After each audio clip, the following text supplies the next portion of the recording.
Raríssimas, raríssimos e raríssimas, bom dia. René de Paula Júnior falando aqui no Radinho de Pilha, 6 de março de 2024, quarta-feira.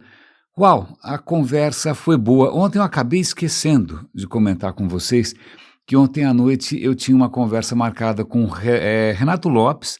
Ele me convidou para uma série de entrevistas que ele tem feito com profissionais do mercado. É uma série chamada Profissão Mundo.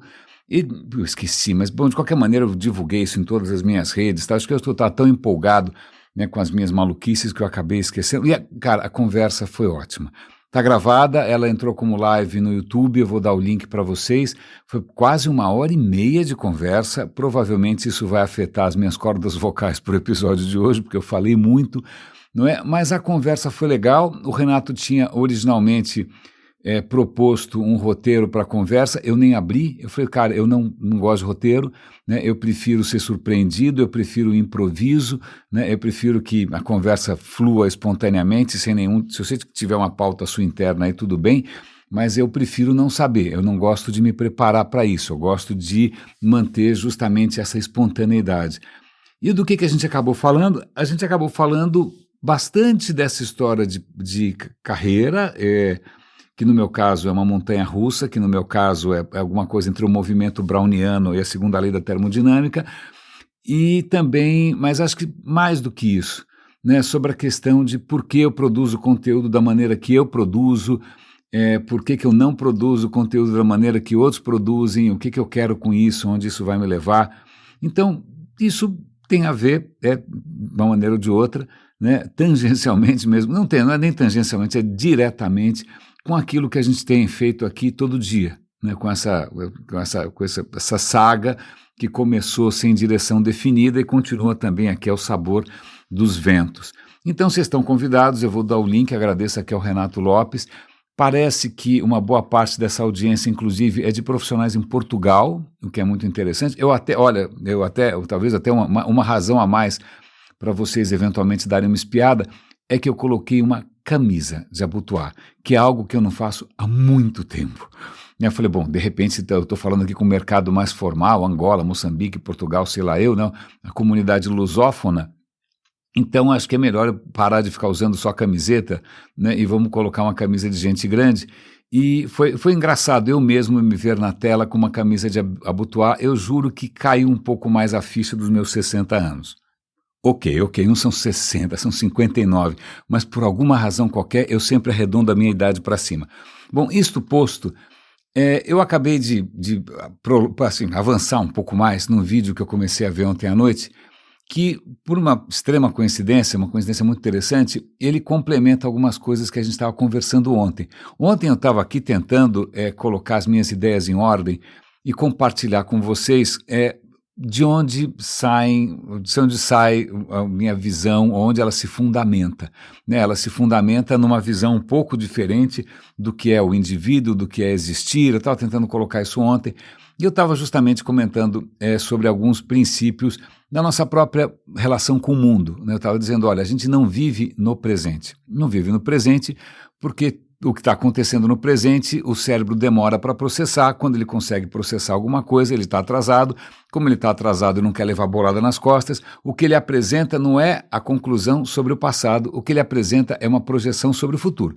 Então, o cérebro está sempre vivendo numa previsão do que o cérebro acha que deveria estar acontecendo agora. Então, isso tem inúmeros desdobramentos, não sei como é que você se sente com relação a isso, mas por uma extrema coincidência, foi publicado ontem uma palestra feita em solo sagrado. Em Londres tem a Royal Society, a Royal Institution, que tem ali como é que chama? Um auditório que, cara, desde há 200, 300 anos, né, ele é usado para fazer demonstrações de ciência. Então Michael Faraday fazia as primeiras demonstrações de eletromagnetismo, etc. e tal. É solo sagrado, é realmente um lugar para visitar. Eu já fui na Royal Institution, mas eu não entrei no auditório. Isso fica, quem sabe, para a próxima. Mas o que é interessante é que nesse mesmo auditório tem um outro rapaz, um outro cientista, fazendo uma palestra, que eu assisti agora uns 15 minutos, convido vocês a assistirem, uma palestra que começa de um jeito, eu achei um pouquinho ousado, eu não faria isso, né? Ele começa mostrando um operário em Nova York, de construção civil, que ele cai de uma certa altura e ele cai pisando em cima de um prego. Mas não assim um prego, digamos um prego de 15 centímetros. Então a primeira foto é o cara esborrachado no chão, não tinha morrido, né? Mas o cara visivelmente sofrendo, em sofrimento. E a próxima foto mostra o pé dele, com aquelas botas de construção civil, atravessado, né? Atravessado por um prego horroroso. Aquilo dá imediatamente um piriri, dá uma dor de falar, meu Deus, que coisa medonha, que coisa horrível, né? Que Deus me livre acontecer uma coisa dessa e cair de pé em cima de um prego, o prego parece algum filme de horror. Né? Mas o que ele conta, o nosso cara estava com uma dor insuportável, tiveram que sedar o rapaz, dar sedativos fortíssimos, anestésicos e tal, leva o cara para o pronto-socorro e quando no pronto-socorro eles vão tentar reverter a história, eles descobrem o seguinte: por um golpe de sorte, bota a sorte nisso, o prego passou entre os artelhos. O prego não tocou tecido nenhum. O prego passou em brancas nuvens. O prego passou sem causar nenhum tipo de ferimento. Agora a questão é, se o prego não provocou nenhum ferimento, por que que o cara estava desesperado? Simplesmente porque, veja só, que é o que acho que aconteceria, até foi o que a sua imaginação fez, né? Se você vê uma imagem de um prego atravessando uma bota, você já imagina uma dor intensa, né? O que acontece é que a previsão dele da dor, o cérebro olhou para o pé e viu um prego atravessando, falou, isso é dor, só pode ser dor, isso é um desastre, eu vou perder a perna, sei lá o que vai acontecer. Não é? A previsão da dor foi mais forte do que a sensação em si. A sensação em si estava em contradição com a previsão feita pelo cérebro, ou seja, o cara tomou o anestésico à toa, ele não estava machucado. Isso foi só uma discrepância, digamos, uma dissonância cognitiva, né, entre o que o cérebro previu e aquilo que estava efetivamente acontecendo. Eu estou assistindo lá a palestra e ele não está falando ainda disso que eu estou sempre insistindo, talvez porque eu e talvez alguns de vocês tenham já uma certa familiaridade com questões computacionais, a gente sabe que as coisas demoram para calcular. Né? Quem joga game sabe que latência é um fato, né? Que se der a latência da rede, a latência do processamento, as coisas não são imediatamente instantâneas, algumas coisas demoram mais do que outras, algumas coisas precisam mais memória, mais processamento, certo? Certo, não é mágica, certo? Certo. Ok, então, por enquanto ele não apelou para essa abordagem física, mas ele está abordando de uma maneira, digamos, informacional. E aí ele está comentando, o que eu achei muito legal, que essa ideia de que o cérebro, na verdade, não tem um acesso direto, né, à realidade, já vem de outros filósofos. Ele cita, por exemplo, Kant. Perdão, tive que limpar um pouco a garganta aqui, consequências praticamente inevitáveis do falatório de ontem.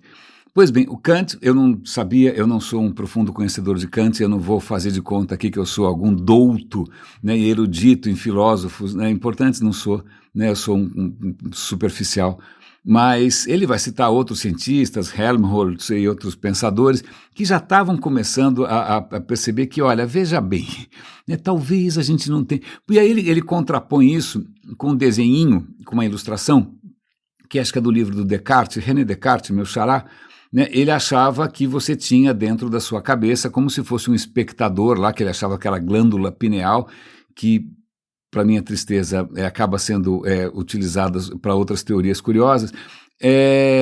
Então você tem uma glândula pineal, que seja lá, como se fosse o olho da alma, né, ela está lá sentadinha dentro do seu cérebro, como se fosse num auditório, como se fosse uma sala de cinema, né, e, por exemplo, os olhos não passam de câmeras, né, o sinal do mundo, né, as impressões do mundo, elas impactam o olho e elas vão sendo transmitidas como se fosse, sei lá, o som que mexe a cápsula do microfone, que gera uma corrente elétrica que vai mexer a agulha do...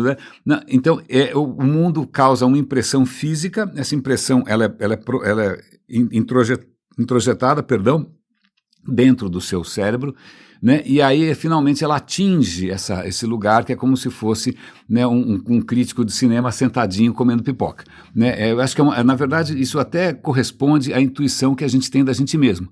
É como se você estivesse dentro do seu crânio sentadinho olhando por duas janelas. No meu caso, uma janela um pouco embaçada, espero que não seja o seu.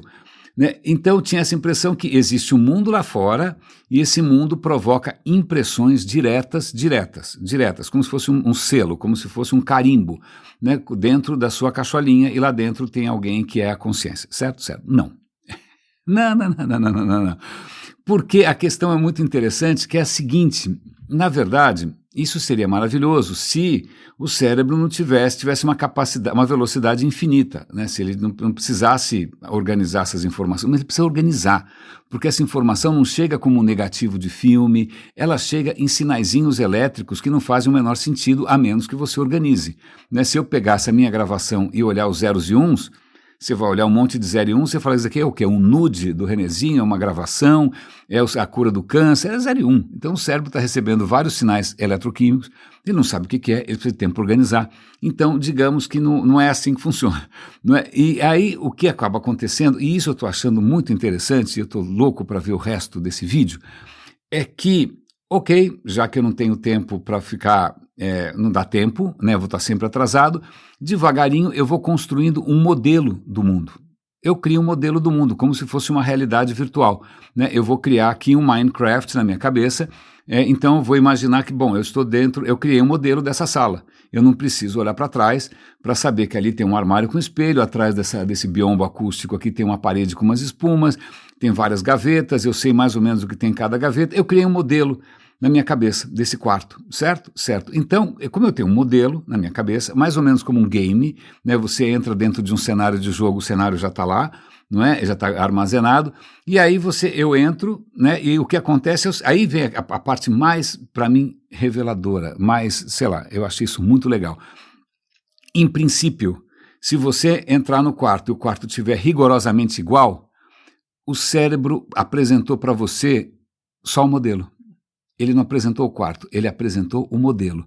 Na verdade, ele só vai prestar atenção nos seus sentidos se tiver alguma coisa diferente. Então, veja, não é que os sentidos estão provendo ao seu cérebro informação em tempo real de tudo. Não, o que o cérebro está registrando é o erro. Né? Se por acaso, né, na minha cabeça, a hora que eu entrasse nesse quarto, né, deveria ter tudo que tem aqui, e a hora que eu entro tem um rinoceronte, sei lá, dançando de tutu, aí, ups, isso é um erro, o rinoceronte não estava previsto, aí sim isso é registrado. Ou seja, isso é muito interessante, o cérebro está o tempo todo mostrando para você um modelo que não necessariamente é atualizado, que não necessariamente é exato, que pode estar inclusive um pouco ultrapassado, né, e ele só vai levar em conta se tiver algum erro. Se tiver algum erro, ele atualiza. Né? Se tiver algum erro, ele atualiza o modelo passa a incorporar o erro. Então, agora há pouco eu estava na sala de estar, né, eu olhei em volta rapidamente e falei, bom, está tudo ok, mas na verdade eu não fui contar quantos livros estavam na estante, eu não fui contar quantas lâminas tem a persiana de madeira, eu não fui contar os fios do tapete, provavelmente não estavam, muita coisa não tinha mudado, mas acontece que nada chamou atenção para mim suficientemente para que o cérebro, recalculasse, repensasse. Opa, pensando bem, aquilo mudou de lugar. Pensando bem, hoje está mais sol do que ontem. Pensando bem, a planta precisa de água. Então volta, veja que interessante.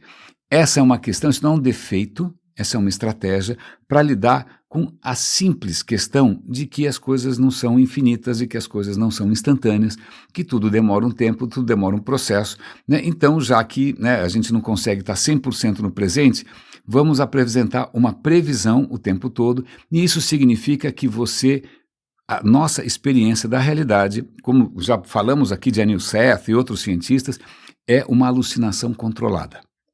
É uma alucinação que você pode, inclusive, bagunçar bastante. Há várias substâncias que bagunçam o seu modelo preditivo e você vai achar que você está entrando em contato direto com alguma realidade superior ou que isso está aumentando. Não, você só bagunçou o modelo. Né? Você só sacudiu ali a maquininha e as coisas ficaram um pouco esquisitas. Né? Aliás, uma questão, voltando para essa questão de modelo preditivo, eu acho que eu comentei com vocês que aquele cientista e também pensador e né, divulgador de ciência, o Steven Pinker, ele fez um bom vídeo sobre a experiência dele com o Apple Vision Pro. Né? E ele explica por que muitas pessoas, quando colocam um desses óculos, elas sentem náusea. né? Os mais antigos eram piores ainda. Pelo seguinte fato, e é exatamente o mesmo princípio. A sua noção de realidade, o cérebro constrói a partir de vários sinais de vários lugares. Os seus olhos, os seus ouvidos, a sua boca, as sensações do seu corpo, né, as sensações dos músculos, a informação que o labirinto dá do seu equilíbrio. Então, ele junta tudo isso para chegar e falar, olha, junta, mistura e veja, essas coisas todas, elas têm tempos diferentes, né? Então, um exemplo claro para mim, vamos imaginar que eu belisque a ponta do meu nariz. Se eu beliscar a ponta do meu nariz, que eu não vou fazer nesse momento, senão eu vou espirrar, vocês não vão gostar, para mim parece que tudo aconteceu ao mesmo tempo. Ó, estou aqui passando a mão na ponta do meu nariz, não espirrei ainda. Mas, se a gente levar em conta que essa sensação, ela passa por um nervo, né? O nervo tem por dois nervos, tem um nervo na ponta do meu nariz, né? Que tem uma proximidade muito grande com o cérebro, da ponta do nariz para o cérebro, é bem pertinho, ou seja, a informação vai chegar muito rápida, né? A informação da ponta do meu dedo vai ter que passar pelo braço inteiro, 1 metro, sei lá quanto tem meu braço, né? Um braço inteiro até chegar, eles vão chegar fora de compasso, elas não vão chegar ao mesmo tempo.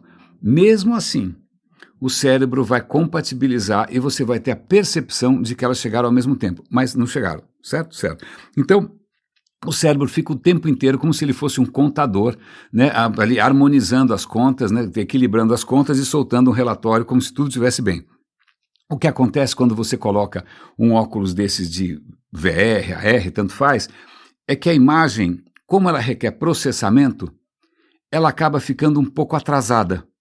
Então, o cérebro começa a receber as informações de sempre, dizendo, olha, você está em pé, você está virado para a esquerda, você está com o braço levantado, isso está tudo ok. E aí, quando chega a informação visual, ela chega fora de sincronia. Como ela chega fora de sincronia, isso gera um mal-estar. O próprio cérebro fala, eu devo estar doente, eu devo ter comido algum alucinógeno, eu devo ter ingerido alguma substância estranha, portanto eu vou vomitar. Não é? Então veja que interessante, tudo isso reforçando uma noção que eu não sei exatamente como impacta a sua vida, como impacta a nossa vida, mas é bom para a gente sair um pouco dessas noções da consciência racional, da alma eterna e humana e do acesso direto à realidade. A realidade é isso que estamos vendo? Não é. Não é. Não, se fosse assim, você não se confundia num sonho, né? Quantas vezes num sonho, o sonho é tão vívido que você acha que você foi, sei lá, desdobrou a alma, ou que você encontrou gente que já morreu. Não, simplesmente o cérebro está ali brincando com o modelo, e o modelo é tão real que você tem dificuldade para perceber o que é modelo e o que não é, porque na verdade é tudo modelo. É que quando você está dormindo, o modelo tem mais liberdade, porque ele não se confronta com nenhuma outra informação vindo de fora. É um modelo dançando sozinho no escuro. Não é? Então, é isso. Eu gostei bastante dessa informação. Aliás, vale, falando aqui em informação, eu acabo de consultar aqui com os meus pais, com meu padrasto, etc. e tal, se eles estão vacinados contra a dengue. A situação da dengue está crescendo de maneira explosiva. O São Paulo é o 8º estado a declarar uma emergência. Né? Existem novas variantes do vírus que são piores, só faltava essa, né? Não bastava o pernilongo, agora o vírus também fica inventando moda. E porque eu estou fazendo essa chamada aqui, pelo seguinte, as pessoas não estão se vacinando. Quer dizer, não tem vacina para todo mundo, tem vacina para os vulneráveis, e a busca pela vacinação está baixíssima, nem se é 15% ou 30%. Ninguém está se vacinando. O que acontece? Por que a gente... E olha, desculpa, dengue, não é só que dengue mata, além de matar, é muito ruim. Antes de matar, você sofre bastante. Não é que você vai falar que é só um resfriadinho, né? Não é que você vai ter dengue e vai sair por aí dizendo que você está com sinusite, alergia a pó, seja o que for, né? Alergia a pobre, não sei. Não, dengue é ruim, né? Então, portanto... Por favor, caso vocês tenham idosos, caso vocês tenham gente que é mais vulnerável porque de repente mora em regiões mais expostas, por favor, compartilhem, isso não está para brincadeira, é muito difícil você controlar isso agora, porque depende não só do comportamento você pode se trancar em casa, o pernilongo vai entrar pela janela, né? Dessa vez a doença vem até você, não é você que vai até a doença, né? Então, por favor, se cuide. O que mais que eu tenho para comentar com vocês? Aqui eu separei algumas coisas, espera lá, é que eu fiquei tão encantado com essa história da percepção lá que eu acabei me deixando tomar. Ah, bom, tá bom, aqui tem até uma história interessante que eu tinha separado. caso vocês encontrem alguém recalcitrante, refratário, hostil à noção de vacinas, tem uma história aqui da BBC que um paciente alemão, por alguma, não explica exatamente por quê, o cara é meio paranoico, meio hipocondríaco, ele tomou a vacina contra a Covid quantas vezes? 217 vezes. Ele, não sei exatamente como, não sei que mágica que ele fez, se ele pagou, se o cara era louco, ele tomou a vacina 217 vezes. Sabe o que aconteceu? Nada.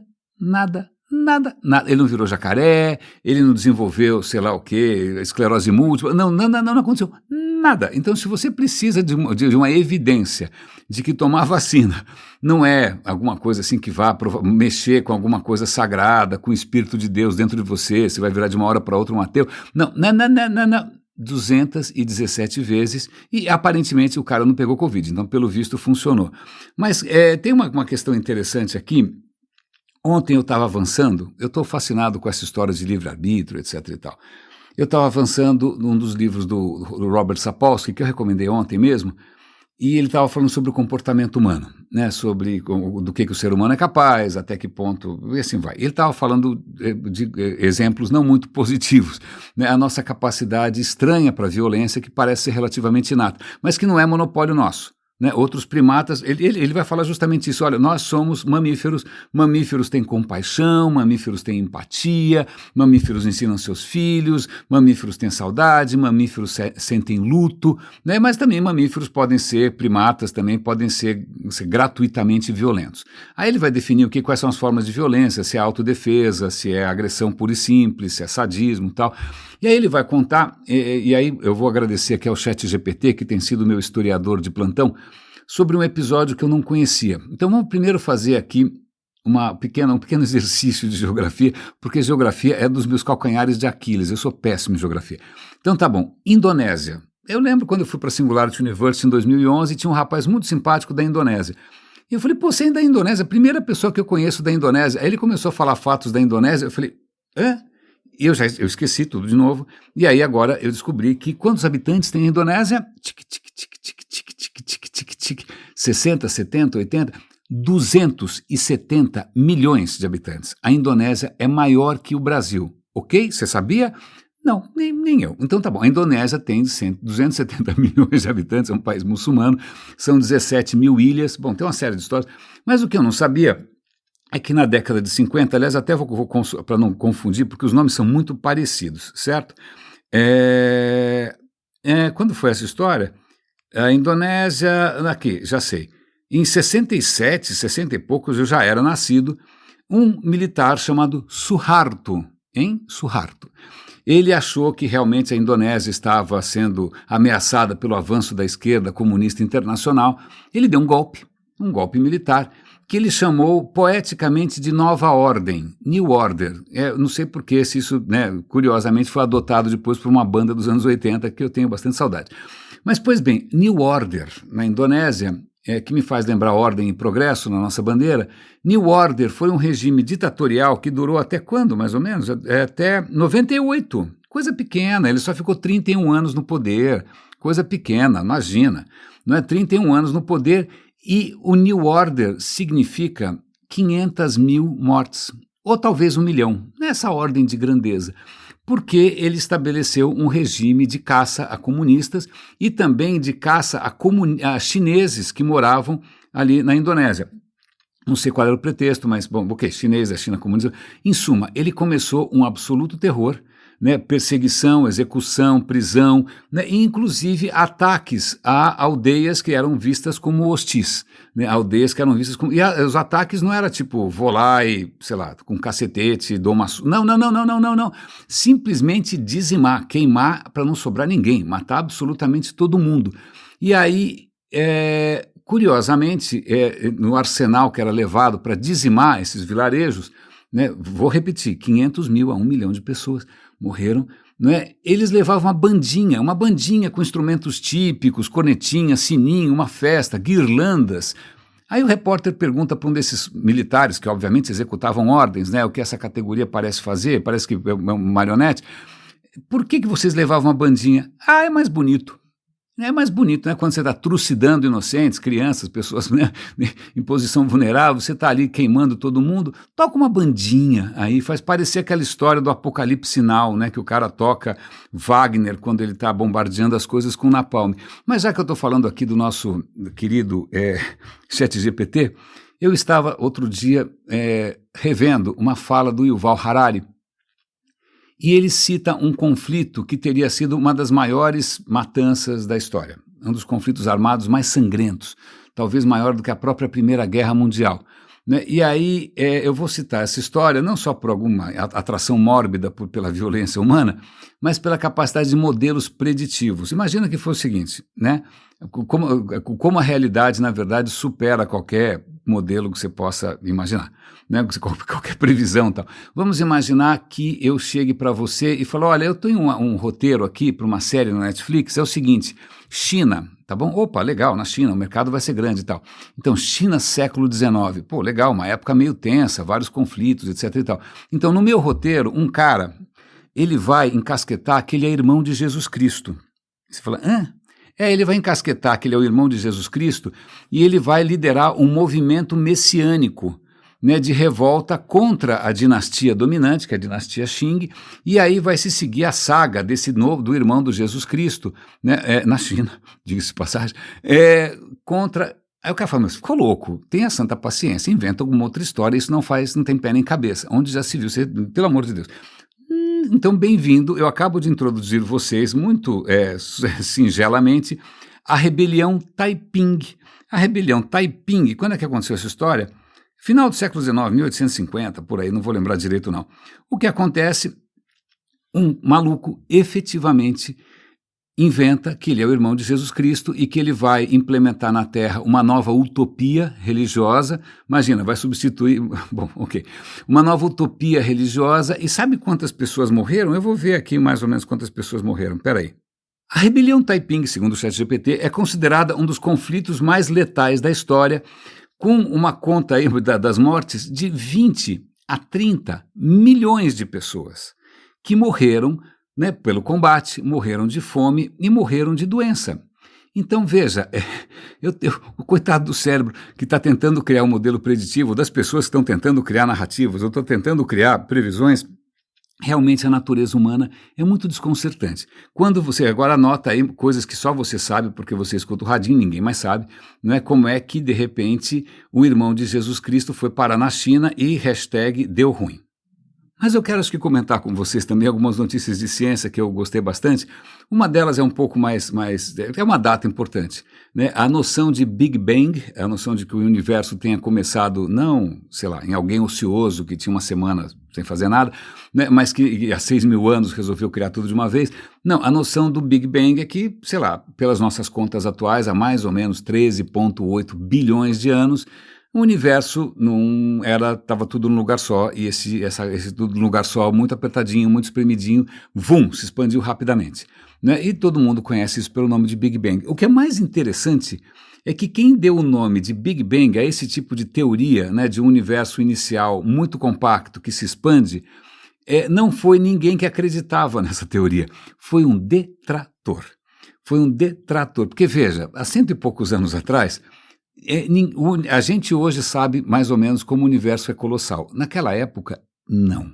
A gente achava que só tinha uma galáxia no universo. O próprio Einstein não sabia que havia outras galáxias. Ele não tinha ideia de quantas estrelas tem no mundo, porque não havia instrumentos. Né? Olha quanta coisa que esses caras não sabiam. Eles não sabiam de DNA, não sabiam de placa tectônica, não sabiam de um monte de coisa. Mas o universo era relativamente pequeno. Então, muita da especulação sobre o universo era meio ou filosófica, religiosa, nem se comenta, ou então, eventualmente, matemática. Olha, eu tenho um modelo matemático aqui, ele prevê que se esse modelo tiver certo, o universo começou assim, andou assado e tal. E uma das teorias é que, aliás, com um profundo caráter meio religioso, é que o universo é eterno. Ele sempre foi assim, ele sempre vai ser assim, ele não vai para lugar nenhum, é um universo estacionário. Por que ele vai mudar? Vai mudar para onde? De onde? Como assim? Se você acha que ele muda, vai ter um começo. Se tem um começo, quem é o começo? Bom, então essas eram muitas das ideias. O próprio Einstein não tinha parado para pensar muito nessa história, mas a hora que ele coloca as equações dele, e outros matemáticos ajudam também nessas equações. Na verdade, o Einstein não era tão bom assim de matemática, ele era físico só. O que acontece é que você começa a perceber que, se essas equações estiverem certas, duas coisas podem acontecer com o universo. Ou ele se expande, ou ele encolhe. Não tem o que fazer.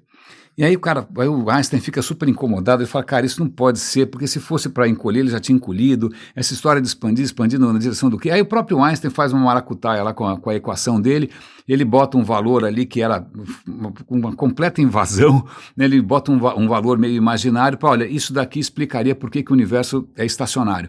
Né? Mas o que acontece? Evidências. Porque ciência, ao contrário de outras narrativas sobre o mundo, né, ele não serve só para explicar. Você inventa uma teoria que explica o que você está vendo, né, o que você viu, o que aconteceu. Né? Ok, isso é uma parte da história. A questão e podem ter várias explicações. São Pedro empurrando os móveis, né, várias coisas, karma, sei lá o quê, outros universos. Não, mas a questão legal, vamos imaginar que essa teoria funciona. Eu vou fazer uma previsão. Eu vou fazer um experimento e vamos ver se a previsão do seu modelo, de novo a questão da previsão, vamos ver se a previsão do seu modelo bate com os resultados, ou se dá erro, certo? Então o que acontece é que nesse momento começam a surgir instrumentos para descobrir que o universo é maior do que a gente imaginava, para descobrir que as coisas estão em movimento, e para descobrir que as coisas estão em movimento se afastando em todas as direções. Aí você fala, opa, pera um instante só, está todo mundo correndo, caiu o balão. Mas não é o que acontece? Porque está todo mundo correndo para tudo quanto é lado, e pior, a coisa está acelerando. Aí você fala, opa, se a coisa está expandindo, ou seja, amanhã é maior do que hoje, isso significa, em princípio, que ontem era menor do que hoje, e antes de ontem era menor ainda. Então, se você estende esse raciocínio para trás, que foi o que curiosamente, um religioso fez, que é o Lemaitre, ele faz as contas todas, o cara era genial, ele fala, olha, algo me diz que essa coisa começou num certo instante. Vai ver que ele estava imaginando um deus barbudo, não sei, mas num certo instante, tudo que está no universo estava concentrado num lugar só. E aí, bum, a coisa expandiu. Um cara que não gostou dessa história, porque ele tinha sua própria teoria de um modelo estacionário, em que a Terra realmente, a Terra não, o universo inteiro, eu vi um bichinho voando que achei que fosse um pernilongo, acho que não é. Bom, vou ficar de olho. O universo estaria... Ele não conseguia aceitar. E aí, para tirar sarro, porque ele era um cara muito querido pela mídia, muito falante, um divulgador de ciência, ele falou, não, mas é ridículo, é como imaginar que o universo, imagina essa coisa sagrada, magnífica, gigantesca, começou num Big Bang, num grande estouro. Então, quem inventa o termo Big Bang, que acaba sendo usado até hoje, era um detrator. O cara era para ser piada, mas não foi. Agora, só uma atualização, na verdade, os cientistas ainda estão tentando entender, né, exatamente como foi. Tem coisas que não estão muito bem respondidas. Né? Os caras estão aprimorando os modelos, estão tentando entender. Né? Na hora que você chega com uma teoria, aí você descobre estranhos erros, né, entre o modelo e o que você está mensurando, mais ou menos como a sua percepção funciona também, a gente presta atenção nos erros, ou deveria prestar, né? Tem gente distraída que vive no modelo o tempo todo, né? Está acontecendo um monte de coisa, o casamento do cara já mudou, o amor já foi, sei lá, e o cara continua vivendo no modelo preditivo, ele não sai disso. Mas eu achei essa história bastante legal, e eu vou encerrar com uma outra história que talvez me falha ao coração devido às dimensões da minha probóscide, do meu apêndice nasal, né, que eu herdei, acho que de uma longa linhagem lusitana, mas que é por que temos um nariz tão grande, certo? Não é, ok, podemos pensar no Pinóquio, podemos pensar no lobo mau, né, porque você tem um focinho tão grande e tal, mas acontece que primatas, no geral, se você olhar um chimpanzé, se você olhar um orangotango, cara, o nariz do cara não sai para fora. Ok, tem aquele macaco narigudo, ok, isso é uma exceção. Mas, no geral, o nariz do cara são umas narinas achatadas. Por que o nosso nariz sai para frente? E tem um vídeo muito bacana, assistam o vídeo, porque, obviamente, eu não conto aqui com recursos visuais de ilustração. Mas a ideia é a seguinte... Vamos pensar num cão. Um cão normalmente anda de 4, né, com a cabeça apontando para frente, certo? Um cão, uma vaca, qualquer bicho desse, um leão, né? A espinha dorsal, olha a espinha do cara, está na horizontal e ela encaixa no crânio e o crânio está virado para frente, certo? Agora, se você pegar uma vaca e colocar em pé, o que vai acontecer com os olhos? O que a vaca vai ver? O céu. Né, porque a cabeça dela está apontando para cima. Se você pegar um cachorro e botar ele de pé, tudo bem que ele consegue mexer um pouco o pescoço, mas vamos supor que ele não conseguisse mexer o pescoço. O que ia acontecer? Ele ia ficar olhando para cima, que não faz sentido nenhum, Por quê? Porque o encaixe da espinha dorsal, por onde passa todos esses nervos que vão alimentar esse sistema preditivo do cérebro, eles se encaixam atrás do crânio, exatamente atrás. O que acontece é que à medida que a gente foi ficando, né, não só a gente, mas as espécies, né, os anteriores também, foram ficando mais bípedes, para a cabeça poder virar para frente, esse buraco de entrada foi se deslocando. Esse buraco de entrada da espinha e dos nervos todos, ele saiu da parte de trás do crânio e foi baixando para a base. No que ele faz isso, ele muda a geometria inteira do crânio.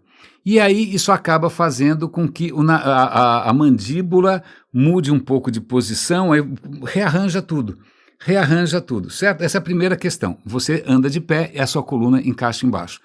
A segunda questão é que nós, se você pega primatas em geral que comem comida crua, eles precisam ter mandíbulas muito poderosas, porque eles estão comendo comida crua. Certo? Certo. A hora que a gente começa a comer outras coisas que não são, que, por exemplo, a carne, que não precisa, em princípio, ficar triturando como se fosse uma planta, ou que você come banha, ou que você começa a cozinhar os alimentos, a mandíbula não precisa ser tão longa. Então, com a evolução do nosso hábito alimentar, as mandíbulas começam a retroceder. A nossa mandíbula é muito menor que dos nossos antepassados. Então, o que acontece? Não é que o nariz saiu para frente, é o resto do rosto que recuou. Aliás, eu me lembro de uma pessoa que falava, não, eu não sou narigudo, o meu rosto quer um pouco para trás. Então, veja, as mandíbulas retrocedem, o nariz sai um pouco para frente, não é? O que acontece também é que nesse nosso novo modo de vida, você precisa de um cérebro maior. Um cérebro maior expande a frente, e é justamente na parte da frente que o nosso cérebro é maior, né? O córtex pré-frontal. Se você tiver e não for um sociopata que nem a família Bolsonaro. Mas isso faz com que a frente do crânio também se projete um pouco para frente e isso leva o nariz junto, né? E também tem até um fator que provavelmente o nariz mais avantajado, ele ajuda a resfriar o nosso cérebro que é hiperativo e consome uma energia louca.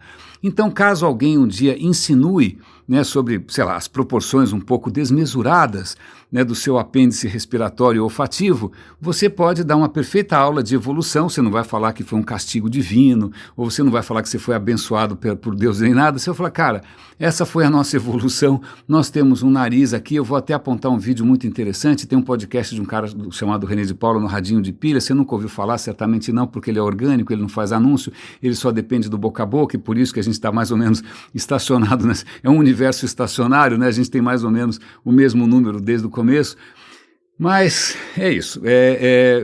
Isso deve ter sido um episódio um pouco confuso, mas eu gostaria de convidar vocês, caso vocês tenham algum interesse em entender por que eu tenho feito as coisas desse jeito, que é um jeito que bate um pouco fora do bumbo, que não segue uma lógica de mercado, que de repente não se encaixa em modelos preditivos de ninguém, né, que é realmente uma coisa que os algoritmos também não acham que vai para lugar nenhum. Então, também tem ali umas coisas pessoais, se vocês quiserem ver, né, como realmente a idade pesa e como é a diferença que faz botar uma camisa de botão em vez de uma camiseta, vocês estão convidados. Eu agradeço aqui ao Renato Lopes pela oportunidade. Raríssimas, raríssimos e raríssimes, cuidem-se, por favor. Um grande abraço e até amanhã. E a temperatura nesse exato momento, de novo, 28 graus e meio. Uau! Grande abraço.